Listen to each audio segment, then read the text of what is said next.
ان لوگوں نے جب جب اللہ سے کوئی عہد کیا تو ان میں سے ایک فریق نے اس کو کسی چیز کی طرح پھینک دیا۔ حقیقت یہ ہے کہ ان میں اکثر بے ایمان ہیں، اور جب ان کے پاس اللہ کی طرف سے پیغمبر آخر الزماں صلی اللہ علیہ وآلہ وسلم آئے اور وہ ان کی آسمانی کتاب کی تصدیق بھی کرتے ہیں، تو جن لوگوں کو کتاب دی گئی تھی ان میں سے ایک جماعت نے اللہ کی کتاب کو پیٹ پیچھے پھینک دیا، گویا وہ جانتے ہی نہیں، اور ان چیزوں کے پیچھے لگ گئے جو سلیمان کے عہد سلطنت میں شیاطین پڑھا کرتے تھے۔ اور سلیمان نے مطلق کفر کی بات نہیں کی، بلکہ شیطان ہی کفر کرتے تھے کہ لوگوں کو جادو سکھاتے تھے،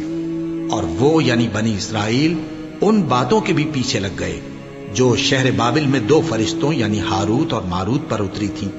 اور وہ دونوں کسی کو کچھ نہیں سکھاتے تھے جب تک یہ نہ کہہ دیتے کہ ہم تو ذریعہ آزمائش ہیں، تم کفر میں نہ پڑو۔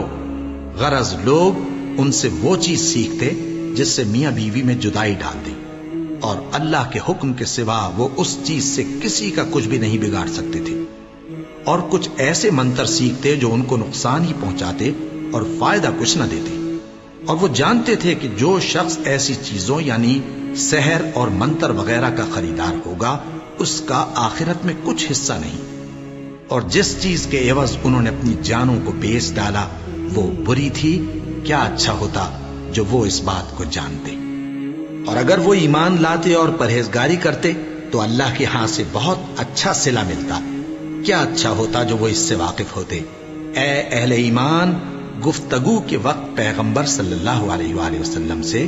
راعنا نہ کہا کرو، انظرنا کہا کرو، اور خوب سن رکھو، اور کافروں کے لیے دکھ دینے والا عذاب ہے۔ جو لوگ کافر ہیں، اہل کتاب یا مشرک، وہ اس بات کو پسند نہیں کرتے کہ تم لوگوں پر تمہارے پروردگار کی طرف سے خیر و برکت نازل ہو، اور اللہ تو جس کو چاہتا ہے اپنی رحمت کے ساتھ خاص کر لیتا ہے، اور اللہ بڑے فضل کا مالک ہے۔